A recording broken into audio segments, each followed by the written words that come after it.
Portal is one of the most popular puzzle games ever made, whether you like the creepy, atmospheric original or the dark humor sequel. If the laws of physics no longer apply in the future, God help you. But there's one problem. Portal 2 came out over 10 years ago, and there hasn't been another official release since. So as a game developer, I wanted to make my own version of Portal. But because I don't want to get sued by Valve, my version will have no portals, and then I'm going to put it on Steam for you guys to play.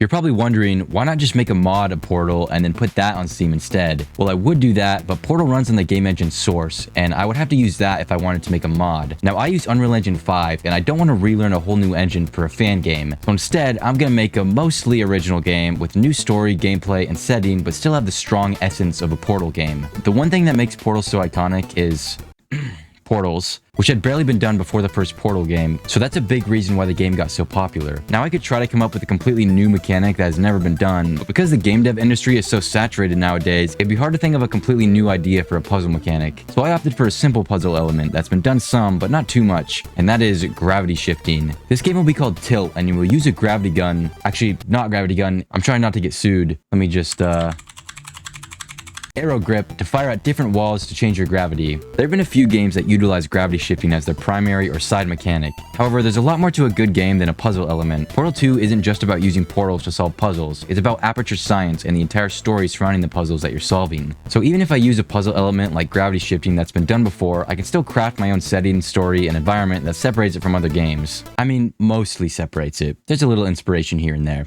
The first thing I needed to do was find a way to actually get the gravity shifting working in my Unreal Engine 5 project. Unreal has its own built-in character movement system, which is great if you're just using standard character movement and don't want to program it from scratch. But this can be a pain if you're trying to alter different elements of the character, especially gravity, which is hard-coded into Unreal. I could try to make my own gravity system by disabling Unreal's default gravity and applying a force to the character to simulate gravity, but I would still have to somehow orient the player to the correct way that the force is going, not to mention I would still have to find a way to move the player correctly based on that orientation. Doing this would require going into the C++ and programming it from there.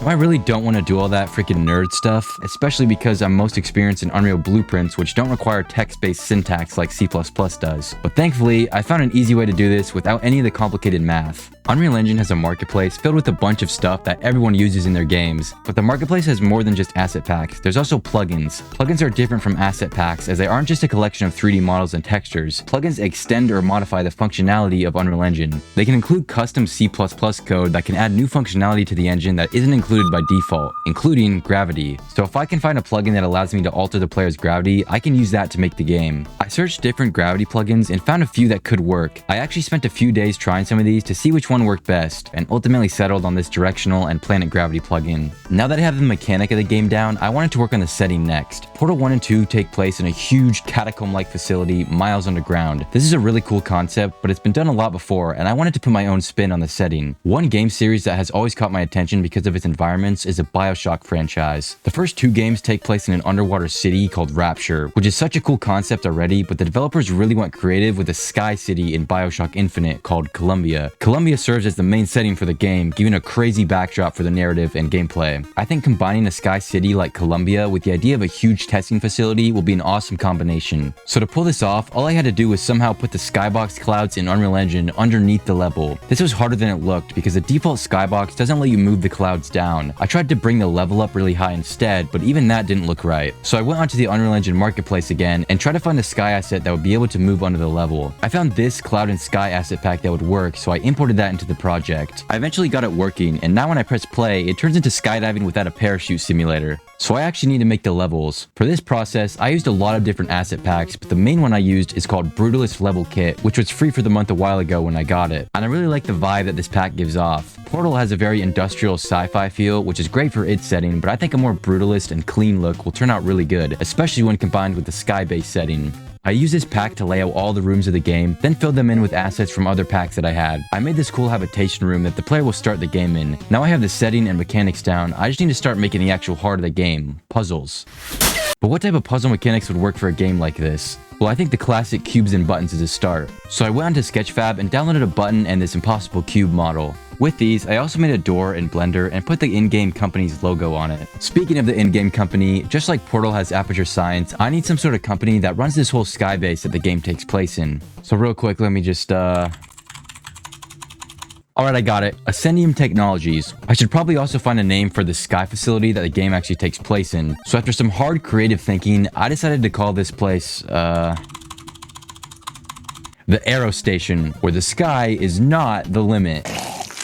Now that I have the names, I can actually start making the puzzles. The way puzzles work in games like Portal is that they always introduce the core mechanics first, then gradually increase the difficulty and slowly combine the different mechanics that the player has learned. So the first puzzle I made before you're even introduced to the aero grip is a simple cube and button puzzle. This is just to make sure the player isn't 2 years old. So after the player proves they're not a child trying to play my game, they can collect the aero grip to let them actually change their gravity. After that, there's another simple test to make sure the player isn't trying to use their parents' laptop to play Steam games. All the player has to do is use the aero grip to walk on the ceiling and reach the exit of the level. In these levels, I colored certain tiles yellow. These tiles are what I call gravitable surfaces. Basically, these are the surfaces that you can fire at to change your gravity. The next puzzle is where you have to use your aero grip to change the gravity of a cube by firing at it, which lets you place it on the button to open the door. Still pretty simple. After this, I wanted to add some more puzzle devices. I came up with 3 mechanics that would be used for the next couple of puzzles. The first one I made is not a fizzler from Portal, of course. It's a completely different color, and it's called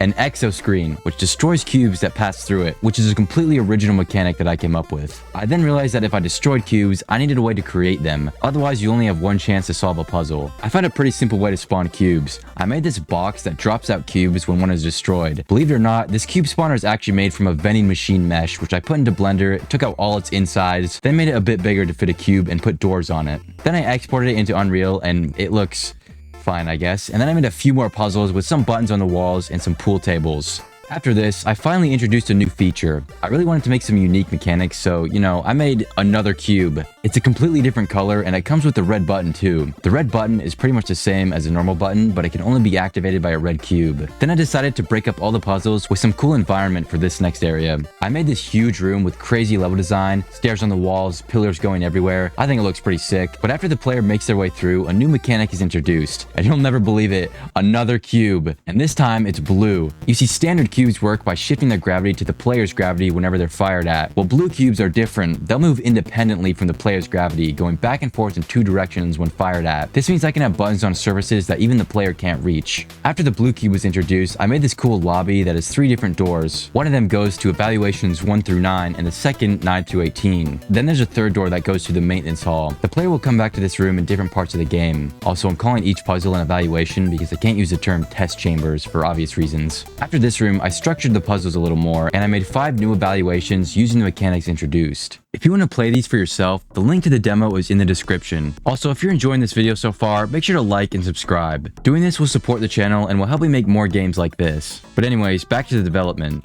One thing Portal has that is kinda important is a story, and the main way that it uses to convey the story is an announcer that speaks to the player. So for Till, I want to make something similar. I posted on Casting Call Club and asked for auditions for the announcer that I'll use. I found this cool guy named Corey McIntyre and asked him if he could do a British accent. Good morning.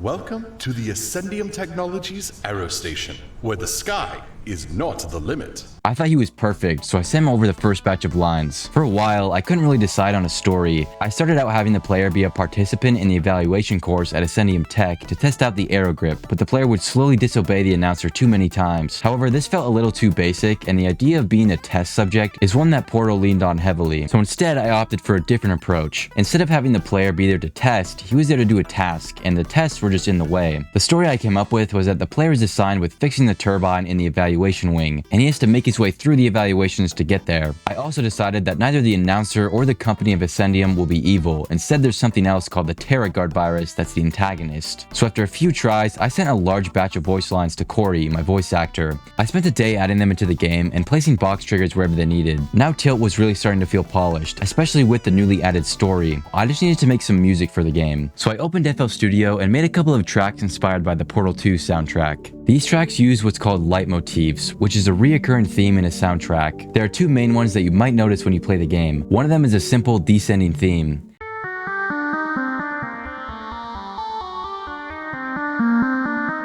And the other is an arpeggio.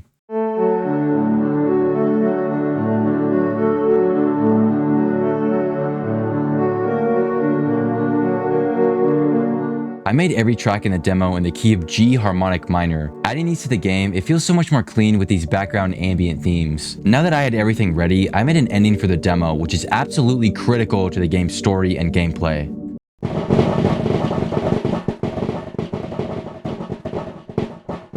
Like I said, the demo for Tilt is out on Steam, so make sure to go check it out and wishlist the game for the full release. If you enjoyed this video, make sure to like and subscribe and wishlist Tilt on Steam. I really like Portal 1 and 2, so making a game with a similar vibe has been really fun, and I hope you guys will enjoy the demo. But hey, that's just a theory.